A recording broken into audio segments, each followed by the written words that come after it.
You did get one big addition back on the road in Scott Harkin, who's going to start again for you guys tonight.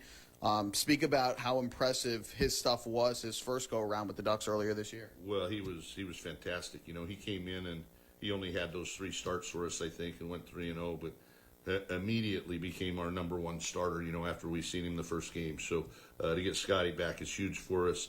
We'll have to watch his pitch count a little bit tonight because he hasn't pitched in a few weeks, but I know Scotty pretty well now, I think, and I think he'll give us everything he's got. Yeah, that was going to be my next question, is just how far can he go after not pitching in almost a month's worth of time? Well, I'm going to kind of try to leave that up to him. I don't like to do that, but if he tells me he can continue to go, he's been working out and stuff still, so he's still stretched out to some extent, but we'll just go with what Scotty has to say tonight, I think. Of course, you're facing a Barnstormers team. We know what they rely on. Scott Harkin, who impressed in 3 starts with the Ducks back in July. 3-0 record, a 2.65 ERA in those 3 starts for the Ducks. Did not face the Barnstormers, though, and then had his contract purchased by Toros de Tijuana in the Mexican League. He would make 3 appearances, 2 starts for Tijuana. On the flip side for the Ducks, who are managed by Wally Bangman, we are ready to go here at Fairfield Properties Ballpark. Scott Harkin to the mound. His first pitch is a fastball taken just outside, and we are underway here on this Friday evening. 6:37, the official time of our first pitch here tonight. We'll get the temperature here in a moment from Matt Weinstein, public address announcer here at Fairfield Properties Ballpark. Harkin's 1-0 is a fastball again, just off the outside corner, 2-0. Transportation services start temperature of the game is 72 degrees. 72 degrees, almost no humidity, just a picture-perfect evening tonight for baseball. Harkin's 2-0 delivery, swing and a miss. Challenged him there, looking like a changeup. Harkin took a little something off of it, and Gindel swung through. So that's going to move the count to 2-1. Gindel, the powerful lefty hitter at 284, 24 homers, 65 RBIs. And the table setter in this Barnstormer lineup. Defense shifted towards the right side. Harkin's 2-1, lifted in the air down the left field line, slicing foul, and out of play. Very lefty-heavy top of the lineup for this Barnstormer team. Harkin gets the sign and comes set. Here is the 2-2. Lifted, found red horizontal striping and red sleeves to distinguish their uniforms from those of the Ducks. 2-2 is strikes. Harkin also wearing a different number than his first go-round with the Ducks. He was wearing 38 with Long Island when he joined the team back in July, then was wearing 44 on the road trip, but now has switched to the number 9 jersey. The payoff, and Gindel hits a high fly ball in the air to right, well hit. Going back and right is Shaw to the track, and he'll make. The Barnstormers have hit a total of 106 home runs this year, which is 3rd most in the league, trailing only Lexington and Gastonia. But an out recorded, and with 1 away, here is the second baseman, Blake Allemond. First pitch fastball is at the knees over the inside corner for a strike. Nothing at 1.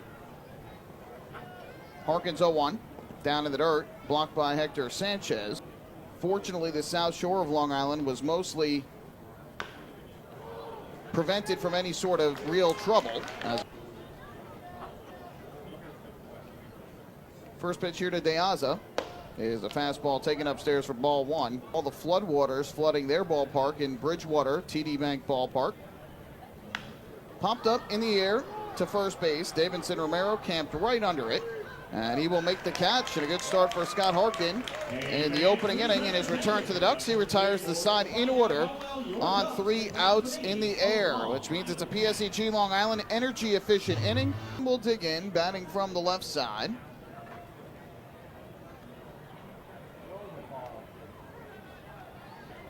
First pitch from Harkin. Fastball taken at the belt for strike here, and it's quickly nothing in on the disabled list since. 0-2 is 13 home runs, but also can hit for average. Here's the pitch, and he swings through a high fastball for strike 3. So Scott Harkin challenged him and blows the fastball by him upstairs. First strikeout of the night for the Ducks right-hander, and there's 1 away here in inning number 2. Wild 9-8 walk-off win for the Barnstormers, where they hit 5 home runs. A single admission doubleheader on Sunday. Breaking ball here, good curve for a strike by Harkin, and it's quickly 0-2. That got some oohs and ahs from the crowd. So 3 in Southern Maryland. 0-2 And this breaking ball missed. 1 ball and 2 strikes on Dugan, who has had a terrific season for the Barnstormers. .343 average, 11 homers, and 65 RBIs. Here for Dugan, Free is playing almost directly behind second. Here's the pitch, and that fastball runs up. 2 now from Harkin. Gets the sign from Sanchez, deals to the plate, and Dugan fouls one against the Ducks back in 2019 when Long Island went 17-4 against them. Long Island, August 13th through the 15th. 2-2. Chopped into the ground foul. About a month since he threw. 2-2. Swing and a miss, strike 3. The ball kicked away from Sanchez to the first base side. He fields the off-balance throw to first, and he just got him. Nice play by Hector Sanchez. That ball kicked away from him and actually looked like it stung him up a little bit. That caromed away kind of halfway between home plate and the backstop on the first base side of the plate. And he had to make an off-balance throw to first, and now Sanchez certainly shaken up. He is crouched over behind home plate. And I don't know if that ball caught him up anywhere near the head or the face when it bounced and kicked away from him, but certainly seemed to sting him a little bit. And Deanna Reynolds, the head athletic trainer for the Ducks, is going to go out to check on him and make sure he's okay. So back-to-back strikeouts for Scott Harkin to begin this second inning. But the concern for Sanchez here after it looked like he took that ball up somewhere near the neck area. It looks like that's where Deanna Reynolds is checking. Scott Harkin coming down from the mound to check on him as well. And again, the ball caromed away pretty good to the first base side, but Dugan doesn't run all that well. And Sanchez still had to make a tough off-balance throw to first, and the throw just did beat him to the bag. Fans give him a nice hand as Deanna Reynolds makes her way back to the dugout. So with 2 outs and the base is empty, the 6-hitter, Trayvon Robinson, will step up to the plate for the Barnstormers, batting from the left side. He's a switch hitter, and Lancaster's left fielder.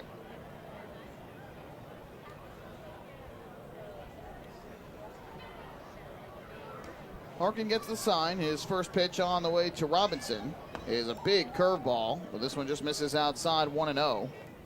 1-0 count. Here's the kick and the pitch. Broken back, ground ball towards second base. Easy for Steve Lombardozzi. Throws to first. Consecutive games with a home run for Fields. All of them of the 2-run variety. And now 9 home runs on the year for Fields. And so the Ducks have themselves a 3-0 advantage. We go to the third inning. So again, they're both on the disabled list. No. Harkin's 0-1, and De La Rosa skies one in the. Harkin gets the sign and fields straight away. The 0-2, and De La Rosa fouls with Tijuana against Guadalajara. Harkin's 0-2, and the breaking ball skied in the air to center, shallow though. Daniel Fields drifts on and on, drifts in the win as the Ducks won at 15-7. Jake Hoover, 1-0 the count. Harkin's pitch, and Hoover, the 2-0 delivery. Hoover takes division standings here in the second half at 13-11. And here Harkin misses downstairs, ball 4. So there goes the perfect game with Rondon hitting from the left side. First pitch is chopped towards second. Lombardozzi fields, flips to short, 1 onto first, and it's in time. First pitch. And that fastball is taken a little bit low, 1 ball and 9, and so it seems like he is okay, thankfully. There's a breaking ball strike from Harkin. Pitches, and it looks like Nolan's going to stay in the game. Mets just took a 1-0 lead.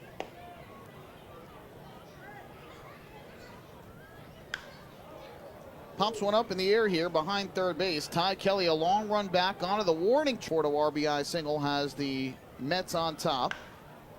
Fly ball in the air here, deep to left by Alleman. LJ Mazzilli back.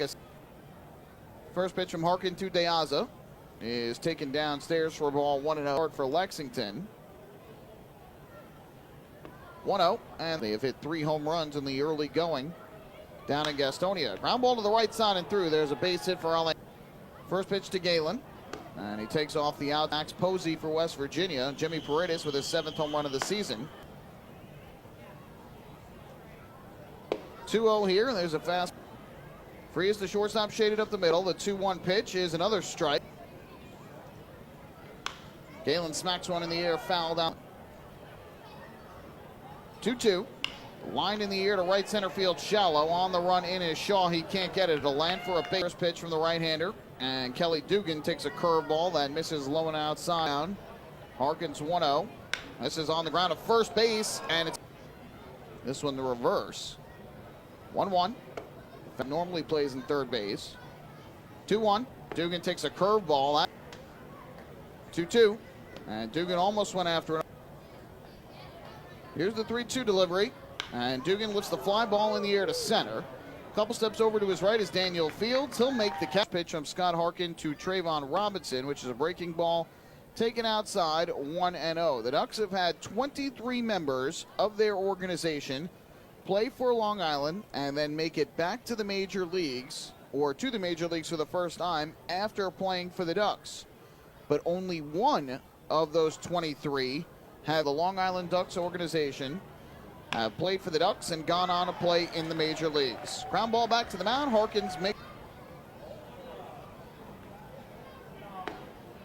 first pitch is taken for a strike on the outside corner, 0-1. Rich Hill was the 15th of the 23 to get called up to the big leagues after playing for the Ducks. And his story certainly the most notable, as De La Rosa pops one up in the air to shallow right. Going out, Lombardozzi. Coming in, Chris Shaw. And of course, Rich Hill's story is legend at this point. Made 2 starts for the Ducks in 2015, dominated both, one of which he struck out a franchise record-tying 14. That was August 9th of 2015 against the Camden River Sharks on this field. Had his contract purchased the next day by the Boston Red Sox. And by the end of that year, he made it up to the major leagues and was dominating. It wasn't even that he made it up to the major leagues. He was flat out dominating with the Boston Red Sox, ball number 1. And then he ended up splitting time in 2016 with the Athletics and the Dodgers. And then went on to play for the Dodgers from 2016 through 2019. The Twins in 2020, and has split this year with the Tampa Bay Rays and the New York Mets. And just incredible what he has done. 1-1. And that is Rendon back up to the plate. Payoff pitch from the righty, and Hoover popped. Since pitching for the Ducks, Rich Hill is 49-28 with a 3.16 ERA in 121 games, 119 starts in the major leagues. I mean, that is just incredible. Some guys play for the Ducks, go on to play in the big leagues, and have little brief appearances or struggle getting back up to the major leagues, but they can at least say they were back there. I mean, Rich Hill, he's made probably upwards of $60 to $70 million since he's gotten back to the major leagues. The 3-2 is fouled back behind the plate again. He signed that big contract with the Dodgers after Los Angeles signed him, and then he ended up signing that big deal. I'm trying to see here. He made $6 million with the Dodgers in 2016, almost $13 million in 17, almost $17 million in 18, $19 million in 2019, $3 million last year, $2.5 million this year. I mean, all that after a 2-start stint in the Atlantic League. Incredible for Rich Hill. Meanwhile, Scott Harkin here blows the fastball by Jake Hoover. He picks up his 3rd strikeout of the night. And Harkin with a 1-2-3 inning in the 5th. 5 shutout innings thus far tonight for the Ducks right-hander in his return to the flock.